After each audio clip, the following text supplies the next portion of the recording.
Guys, ഇന്ന് രാവിലെ ജീവന് 20 നോട്ട് കളഞ്ഞിട്ട് എവിടെ നിന്ന് കിട്ടിയ മറ്റേ എന്തായാലും അച്ഛന്റെ അച്ഛന്റെ ഡോറിന്റെ ഫ്രണ്ടിൽ നിന്ന് കിട്ടിയത്. ഗൈസ്, നമ്മൾ യഥാർത്ഥ ഉടമസ്ഥന്റെ 4 മണിക്ക് മുമ്പ് ഇന്ന് കൊടുത്തിരിക്കും. സാറുമാരോടൊക്കെ ചോദിച്ചിട്ട് സാറുമാർ CCTV ആക്സസ് നമുക്ക് തരുന്നില്ല. നമുക്ക് തരണ്ട, സാറുമാർ തപ്പുന്നില്ല. സാറുമാർ പറയുന്നത് 20 രൂപയല്ലേ, അത് പോട്ടെ, ഞാൻ നാരങ്ങ വെള്ളം കുടിക്കാൻ എടുത്തോളാനാണ് പറയുന്നത്. പക്ഷെ നമ്മൾ അർഹതപ്പെട്ടവരുടെ കയ്യിൽ തന്നെ പൈസ കൊടുത്തിരിക്കും. നമുക്ക് HOD നേരിട്ട് തപ്പി തരാനുണ്ടെങ്കിൽ HOD വേറെ ആരുടെയും ആവശ്യമില്ല.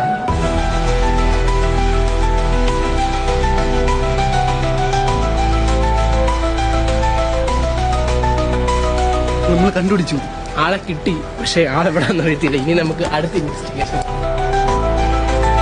ഗൈസ്, നമ്മൾ യഥാർത്ഥ അവകാശിനെ കണ്ടെത്തിയിരിക്കും. ഇപ്പോൾ നമ്മൾ പൈസ കൊടുക്കുന്നതായിരിക്കും. വരും, നമ്മൾ 4 മണിക്ക് കൊടുക്കുമെന്ന് പറഞ്ഞത്.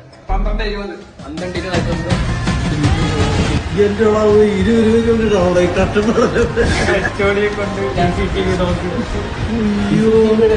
നാരങ്ങയോളം കുടിക്കാൻ എടുത്തോളാനാണ്. പക്ഷെ നമ്മൾ അർഹതപ്പെട്ടവരുടെ കയ്യിൽ തന്നെ പൈസ കൊടുക്കും. നമുക്ക് വേണ്ടാത്തത് നമുക്ക്, അർഹതപ്പെട്ടവർക്കാണ് പൈസ വേണ്ടത്.